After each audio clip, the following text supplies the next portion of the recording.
Hello, dear students. Today we'll be reading the story The Third Level by Jack Finney. In this story, the writer talks about the modern day problems which man tends to face, the realities of war, and how he really plans and wishes to escape the reality by different means. In this story, the protagonist Charlie also hallucinates and reaches a place which actually doesn't exist. So let's begin with the story. The main protagonist, Charlie, starts narrating his experience with a statement that the presidents, that is, the main heads of the four main railway stations, New York Central, New York, New Haven, and Hartford, can swear on a stack of timetables. So these presidents or heads can swear, but they are not swearing on the Bible as all people do, but they are swearing on a stack of timetables because they are the heads of the railways. And timetable is a very authentic resource, it is something which they follow. So these people can swear that there are only two. These two refers to the levels at the Grand Central Railway Station. There are two levels, that is a flight of stairs which takes you to the first level, the second flight of stairs which takes you to the second level. But the main protagonist here refers to a third level which actually doesn't exist. And then, in a very funny way, he tells that yes, I have taken the obvious step that I have talked to a psychiatrist friend among all the others. And my psychiatrist friend has told that, oh, it is a dream come true. You are lucky to have this, to experience this. And he said, this is perhaps that you are unhappy. This made his wife, Charlie's wife, quite angry. But then the doctor explained that yes, this is possible because the modern world is filled with so much of worry, so much of insecurities, so people want to escape from it. And that is why here the protagonist hallucinated to a level, to a state, to a place which does not exist at all. That is the third level at the Grand Central Station. Charlie, the main protagonist, defends himself that everyone wants a refuge from all the problems of the world. That doesn't mean they go to a third level, the level which does not exist. But his friends unfortunately tell him that your habit of collecting stamps, this shows that you want to run away from all the problems of today and you want to go to the past. He refers to his grandfather and tells that his grandfather also had this hobby of stamp collection. In fact, President Roosevelt also had this habit, but that doesn't mean that they wanted to escape from their life. Charlie, the main protagonist, starts narrating his experience that one night in the summer he was late from office and he was in a hurry to go back home to go to his wife. And so he decided to take a subway from the Grand Central because it was much faster than the bus. Then he describes himself that he was just an ordinary guy, he was 31 years old, and he was wearing a tan gabardine suit, the suit which is there in the image, and a straw hat and a fancy band. And there were so many people who looked just like him. He was in his normal state of mind and he was not trying to escape anything. Charlie continues with his experience that he entered into the Grand Central Station from Vanderbilt Avenue. This Grand Central Station is a very huge rail station and there are different ways, there are different gates from where one can enter. So he chose this particular Vanderbilt Avenue. And then he went down the steps, he went to the first level, And in the first level, you get the trains like the 20th century. Here, 20th century, the protagonist wants to refer the modern times. That is, he found the modern day trains. And then again, he took a flight of stairs and he reached the second level. And in this second level, he could find the suburban trains, that is, old trains which go to particular villages.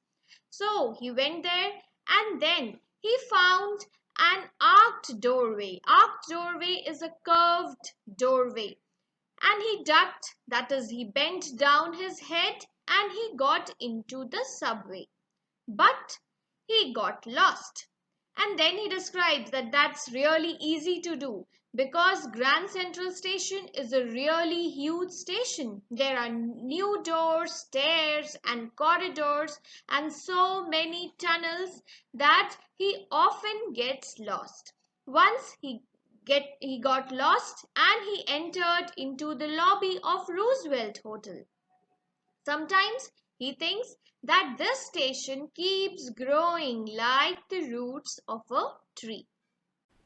He tells that perhaps there is a long tunnel about which no one knows, and this tunnel perhaps it's going under the two main places of the city, that is the Times Square and the Central Park. These are the most visited places.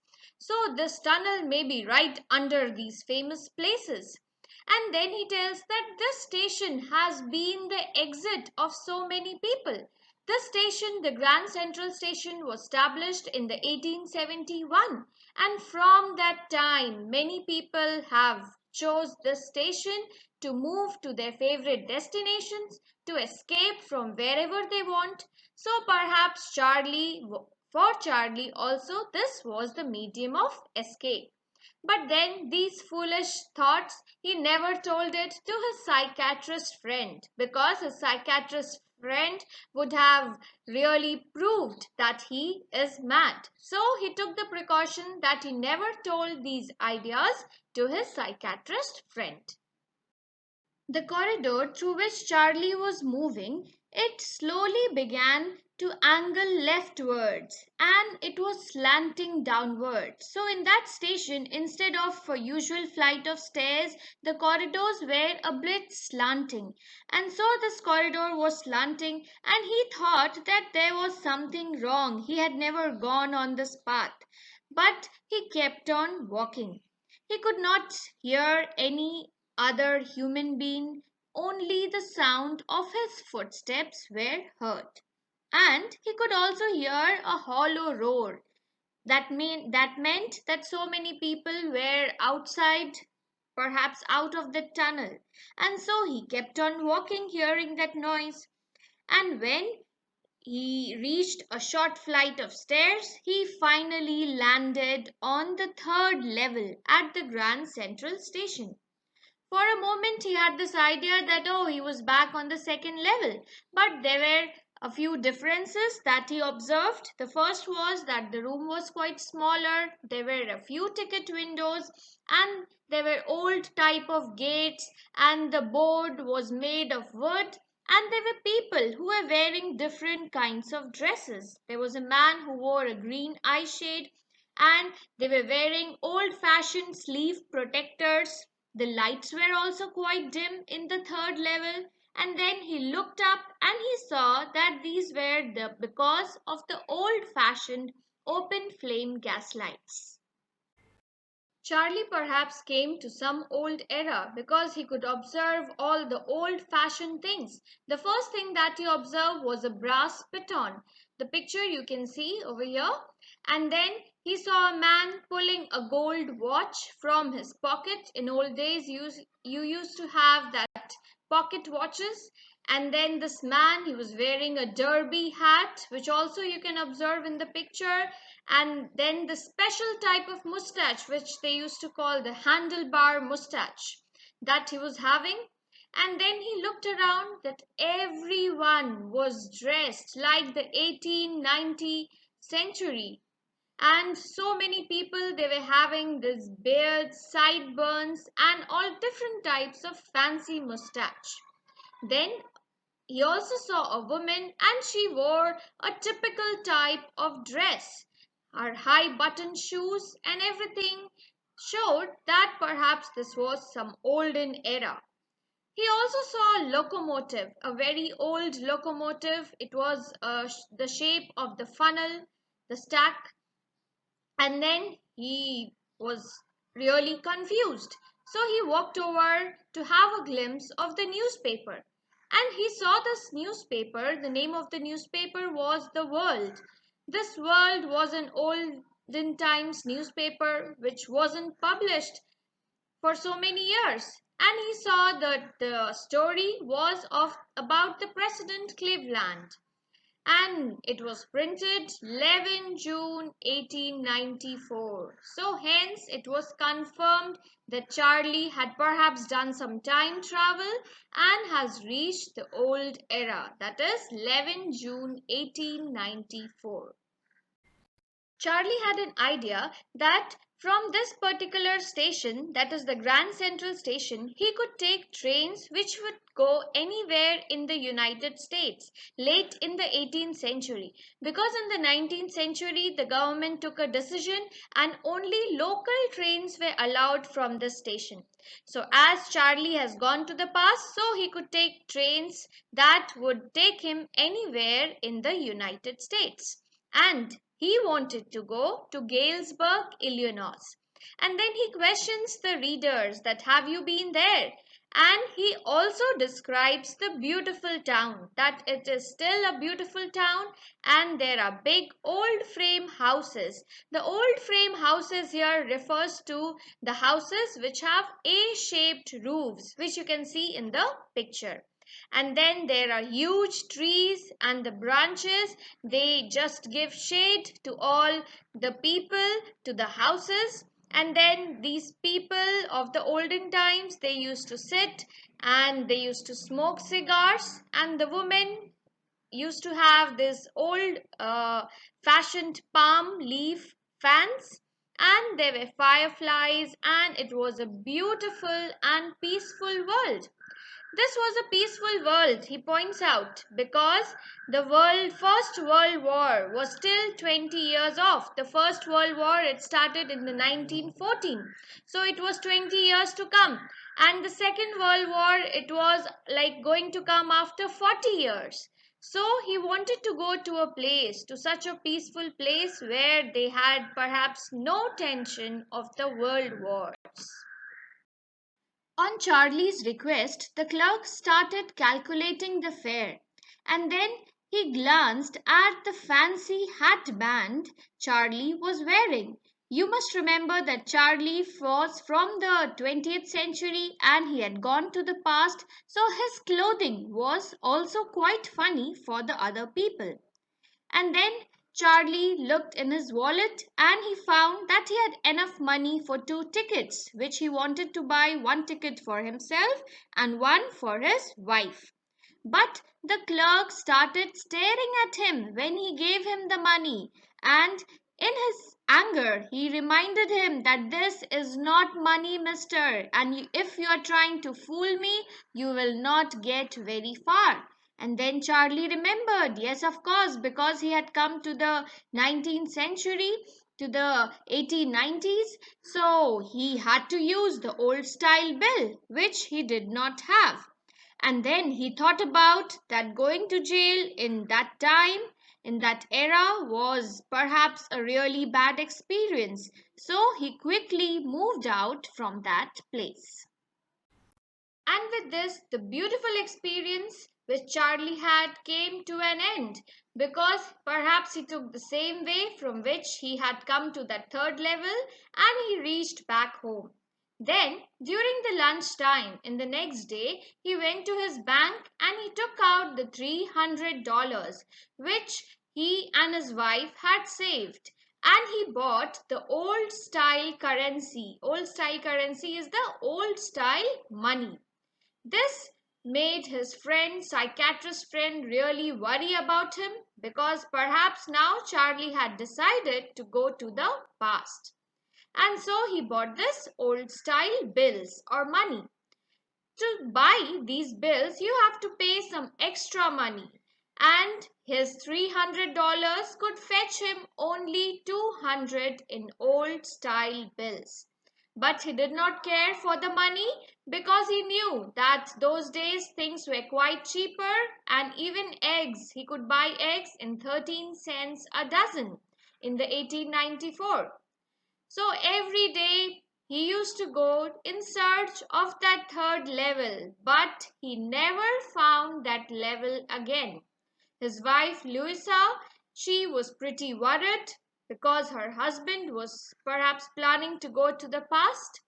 But now something happened which made Louisa also hunt for the past. Why this happened? Because something gave them the proof that the third level actually existed. Now Charlie starts describing that what gave him this proof that the third level actually existed and he was not hallucinating. And this made his wife also believe the same. What happened is his friend Sam Werner, he disappeared and nobody knew where he went. And then he suspected that Sam was a city boy and he loved his descriptions. Whenever he used to describe about Galesburg, he went to school, he really liked the description of those places. And he was there in 1894. He had perhaps disappeared and had gone to the past, that is 1894. Charlie describes that one night, as he was going through his stamp collection, he found a first day cover. He describes in detail what a first day cover is. When usually new stamps are issued, people don't use it for posting letters to others, but instead they mail it to themselves so that they have the postmark on which the proper date is written on which that stamp is issued. So this was just a type of collection which was called a first day cover. In that first day cover, of course, they don't write a letter to themselves. Instead, they just put a blank paper. So, a blank paper was there. And see what he found. Charlie found something strange in his first day covers collection that belonged to his grandfather.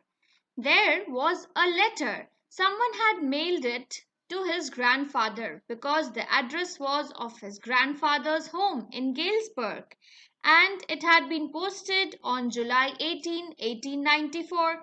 That was seen in the postmark, but he still never remembered that he had seen this letter before. He observed the stamp. The stamp was of a 6 cent. It was dull brown in color and had a picture of the President Garfield. This envelope perhaps would have come to his granddad in his mail and was there in that collection. So he took out that mail and he started reading it. As the first day covers is supposed to be blank, but this wasn't blank. There was a letter, and this letter was for Charlie. Here the letter said that I got to wishing that you were right. So the letter asked Charlie that hope you were right. And then the person who writes the letter states that yes, you were right, Charlie, and I have found the third level because I have been in the third level. I have gone through that. I have been there for 2 weeks. And right now, I am at a particular street where someone dallies is playing a piano and people in front of the porch they are singing songs and I am invited for a lemonade party. And then he requests both Charlie and Louisa to come and find the third level because it's a beautiful place. And this particular note was signed by a person called Sam. Charlie went to the stamp collection store and the coin store in which he usually went, and he found that his friend Sam who had written letter from the 1894 that this particular Sam, he had bought old style currency of $800, and this would be perhaps helpful in setting up a grain business, buying hay and setting up the business, because he could not continue with the old business that he had. And what was the old business that he had? He clarifies over here that Sam is the same person. He is the psychiatrist. So, of course, they do not need a psychiatrist in the 18th century. And so perhaps the psychiatrist who had heard Charlie's description started searching for the third level and actually went to the past. With his $800, he could have a nice grain business, because his business of being a psychiatrist perhaps would not work because people were quite peaceful in those days and would never need a psychiatrist, which is a common trend of the modern day people. So he had reached there and he invited Charlie and his wife, both of them, to go to the past. So, with this, Charlie proves that actually the third level exists because Sam had really traveled time. Thank you. I hope you understood the chapter.